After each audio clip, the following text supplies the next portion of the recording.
I'm going to be honest. I actually think more producers should use AI music in terms of, being more specific, AI music generators. And I'm not talking about AI artists who just release music under an AI artist and that's all they do, but actual, I'm going to call it human producers and human artists. This is going to be a bit of a fireside chat style video in response to a comment I got. And when it comes to this comment, I got to be honest, I actually agree with them. As a quick side note, I'm dog watching right now. This is Mia. If you want to say hi. Want to say hi, Mia? This is Mia. And over here, Mia. And when it comes to this whole thing of AI music, I'm not going to lie. And I'll be honest. At first, it's not that I was against AI music. I thought it was interesting. I thought it's very, I think there's pros and cons to it. I think like anything, I almost have the same, I had the same kind of response to ChatGPT, for example. But I never looked at it as something for human artists. I was like, this is a thing just to make music. There's a lot of utilities to it. There's a lot of benefits, but it's nothing for human artists. But with Suno's new feature, and I just did a video about it, where not only can you extract the stems, which I'm not gonna lie, before kind of sucked, I'll be honest. I think the previous Suno stem extractor feature was very, very mid, not that good. Now, though, the advanced stem extraction feature is insane. And I'm going to say it. For me, as a human artist, let me word it like that, the next release I'm going to have, the very next release I'm going to have, will contain elements from some of those stems that Suno made. And what's really interesting about this is I think this kind of brings up a whole kind of can of worms where I think a lot of times in music, it comes down to not what you have, but how you use it. And I know it's used in a lot of different cases in life, but like I remember this, and this kind of reminds me a lot of what's going on right now in AI music. And again, this could be pros and cons on both sides. I know this is probably a bit of a debatable topic, especially right now, but I think back in the day, when I first started producing, which was in 2012, so this is 13 years ago, I had this ego thing, I'll be honest, where I was like, oh, I don't use samples. I also feel like back in the day, using samples was way more like shunned upon, I think. And I was like, oh, I never use samples. Everything I make is homegrown, so to speak, and blah, blah, blah. And then I got to the point, I still remember where my friend showed me the legendary Vengeance sample pack. And I was like, whoa, there's this vocal sample, there's a synth sample, there's all these different samples from all these different like instruments and melodies and drums and percussion. Like, wait a minute, like this is actually a really cool feature in order to be able to use a sample pack that already contains pre-made stuff. And I was like, you know what, like why do I have this ego attached to me being sampleless when I can use these Vengeance samples and make better music? At the end of the day, I'm making music for humans, not for robots. I'm making it for people to listen to. And to be honest, 99% of the people, maybe I might even say, let's say 95% of the people who are listening to my music aren't producers. They're just people listening to good music. 5% of producers might say, hey, I know that Vengeance sample, but who cares? As long as you use it in the right. And then this kind of moved to then Splice Sounds, where your Splice Sounds now is legendary and iconic. And I'll be honest, I think Splice Sounds kind of broke the mold of using samples, where now it's way more acceptable, I think. And so it's interesting now. The reason why I say that is because it's interesting now to me that if let's say I go on Splice, and let's say I'm like, I want a bass line, and I take that bass line, put it in my project, make a song, and I use the bass line from Splice as a Splice sample, I feel like it's kind of accepted now. And it's like, all right, and granted, there are some like producer rules, like I might even call it like street producer rules, where it's like, all right, if you're gonna use a sample, you can't just use it. You have to chop it up. You have to pitch it. You have to manipulate the sample. You have to make it unheard on the track, right? There's some rules I've heard, like, again, I call it like street producer stuff, where it's like, if you can tell that a sample some Splice too easy, that means you're cheating as a producer. I don't believe that. That's a whole debate for a different, video, but I don't believe that, right? I believe that you can make a good song and the sample works and you didn't warp it or change it at all. Who cares? If it's a good song, if it's a banger type thing. And what's interesting, now bring this right back to the point of this video with AI music and AI music generators. It's like, okay, well, I can either go to Splice and get a bass sound, or Or I can go to Suno, make a song with Suno, extract the stems using their new advanced stem extraction feature, take that bass line and put it in my song. At the end of the day, I'm now getting a sample, a musical element that I did not make, that is outside of me. It's external, let me call it like that, like an external musical element, putting it in my song and using it. And I feel like being honest that it's like, I think one thing I like about Suno, especially with version 4.5, and again, this new stem advanced extraction feature I've been obsessed with, right? I think that I titled that video, "This is my favorite feature of Suno AI music generator yet." And I do believe that, because now I'm like, shoot, this is not just for AI musicians anymore, just making songs and throwing them on DistroKid and releasing them or whatever. Now this is something that I'm going to use. And like I said, my next release, which I'll probably do a video about once I do make it and release it, and maybe I'm going to go to the details in Ableton, my next release will feature some of those elements. It will feature some elements of some AI generated songs, because on one end, it's like, what's the real difference between getting a sample from Suno as a stem and Splice? It's an external thing that I did not make, if you look at it from this producer street cred perspective.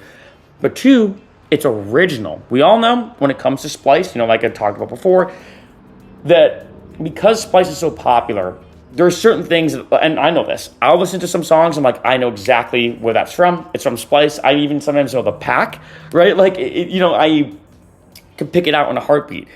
With Suno, it's an original thing. And great, this is where I think things start to get a little bit vague, right? And you're getting into this now unique arena when it comes to musicians that I think sometimes a lot of musicians have this ego attached to what they do, where they're like, the more effort you put into it, the more original, the more legit the song is. And is this Splice thing cheating?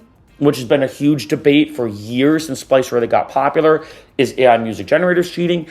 You see this a lot, because it's like, take Splice. Let's say make a kit. Well, this actually happened with one artist. I can't remember her name. It was a dubstep artist. I can't remember her name. But you basically took like the demo song. And most sample packs on Splice and other places, they usually have a sample song that says like, hey, here's an example song. It's like a showcase to show you what a song would sound like with all the samples included in this pack. She basically took it, released it on a label, created a lot of controversy. It got taken down. It was also a bit of an infringement legally, because a lot of sample packs don't allow you to release their demo song as an actual song. So there were some legal infringements, but you could argue, like, if I have a sample pack and I don't make anything on my own, and all I do is put it together, like putting together a puzzle, did I make a song? I almost kind of look at this as like the ship of Theseus. In case you don't know, it's like a philosophical thought experiment where you say, if I have a ship and I took one piece of wood, removed it from that ship, put a new piece of wood on it, is that the same ship? Most people would say, yeah, it's the same ship. But if, like, say, I have that ship, and over the years, every part gets replaced by a new part, and it's now fully only that ship with all new parts, is it the same ship? Is there a point where the ship of Theseus becomes a new ship versus an old ship? Is it the same ship or not? Likewise, I actually look at that similar in a way when it comes to music, where it's like, at what point does this song, I know I'm getting kind of down the rabbit hole here, but this is the way I think about it when it comes to AI music generators, and this is going to relate back to this. At what point do most producers count that you made the song? If I took a bunch of stems from Splice that were in the same pack, same kit even, some sample packs are what's called kits, there's usually 5, where they show you almost like mini songs. So there's like 5 mini songs. If let's say just use those kits, put it together, didn't do anything, did I make the song? I think most producers would say no, actually. They're like, hey, it's a sample pack, and it's a kit within the sample pack, so it's pretty much all pre-put together in a sense. You just put together and released it. You didn't really make it. But then, like, say I added one element that was my own. Is it still my song? I think most producers would probably still say no. They're like, hey, yeah, you added one element, but let's be honest. These 10 elements from this one kit, you made a song out of it. It's not really your song. And at what point does it become my song? Likewise with AI music generators, bring this back now to that's where I start to think is like, okay, for me as a human, one song, which actually featured in that Suno, it's called Boxer Funk was the name of it on Splice. A lot of those elements in the song I might keep in. Like, I might even not even edit the song that much. I like the song so much as it is that I might just mix it a lot, maybe add in drums. I'm thinking about the song in my head as I'm talking about this. Like I'm already kind of thinking of how I'm gonna do it. It's probably gonna take me a few hours, maybe even less, because I already kind of know what I want. I'm like, okay, the song structure's already done. The elements of the song are already done. The drums are kind of mid, so I may have to adjust those, but I'm gonna do minor tweaking. I'm almost gonna do, if anything, I might even say it like this, an edit of the song. Not remixing, not even a custom thing, not even a VIP. I'm probably just gonna do an edit of the song if I look at it from a production perspective. We look at an edit versus a remix versus a bootleg or whatever. An edit's usually just minor tweaks for certain reasons. I think that's what I'm gonna do. But then you have to ask yourself, did I make that or not? Or like if I use half of that, again, I know I'm going down the rabbit hole. I use half of the elements from Suno, the other half of mine. Is it my song, right? And you see this debate a lot, I think in music, especially like say with DJing when it comes to the sync button. When the sync button came out, where if you hit sync, and it automatically syncs or beat matches the songs together, a lot of DJs looked at that as cheating. Now, from my perspective, I think the sync button is amazing. By using the sync button, it allows me to do more technical things when DJing. It allows me to have better sets. Likewise, using Splice Sounds, and I might even say now Suno AM Music Generator, and allows me to make better music. In my overall theory when it comes to all of this, in case you're curious, like, hey, Mark, what is your personal perspective? My personal perspective is this. There's a difference between using it because it makes your life easier and having to use it. To use that analogy with DJing or comparison with DJing the sync button, I can beat match by ear. So if I'm DJing, I can beat match by ear. I don't need the sync button. If the sync button broke, I'd be okay. Yeah, I'd be annoyed. Yeah, maybe my set wouldn't be as good because sometimes using the sync button, I can move faster and do more technical things, but I could still DJ. Likewise, I say when it comes to Splice or whatever, I say, okay, are you using this sample from Splice because you have to, because you don't know how to make a synth, because you don't know how to layer an effective drum rack, because you don't know how to layer a whatever, or are you using because you have to, because you just don't know and it's an easy way out. That's the way I also look at AI music generators. Great deal, you could argue. Again, this would go so deep down the rabbit hole here of like, well, I can't sing. If I can get a great vocal sample from Splice, I'm using it because there's no way I can sing. So you could argue like, well, maybe that contradicts what I just said. I think for me, again, the way I look at it when it comes to using samples is if I can make the sample on my own, but I found a really good one from Splice, Splice makes my time a lot faster and easier. And also sometimes too, I can play saxophone. I'm not going to be as good as someone who dedicates their life to being a true saxophonist. I'd rather have a higher quality saxophone sample, right? So that's the thing where things kind of paint the picture for me that like using Suno, I can make things faster and more efficient and sometimes better. And sometimes even it's more of an idea thing. Like doing all these different songs that I've been like looking at, I've come up with ideas that I didn't think about before. Then I'm like, oh wait, this thing Suno made is kind of interesting. What if I take this stem, put it here, make a song using this and this, then I start putting together different puzzle pieces. Some of these puzzle pieces I make myself. Some of them made by Suno. Some of them maybe made by Splice, excuse me. So it's been all over the place.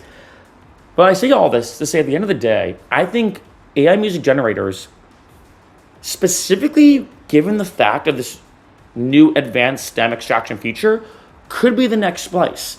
Because you're talking about now getting original samples that nobody else has. So there's no conflictions. You don't have to worry about weird YouTube copyright ID issues that happen a lot when two artists use the same sample on Splice and YouTube flags one or the other.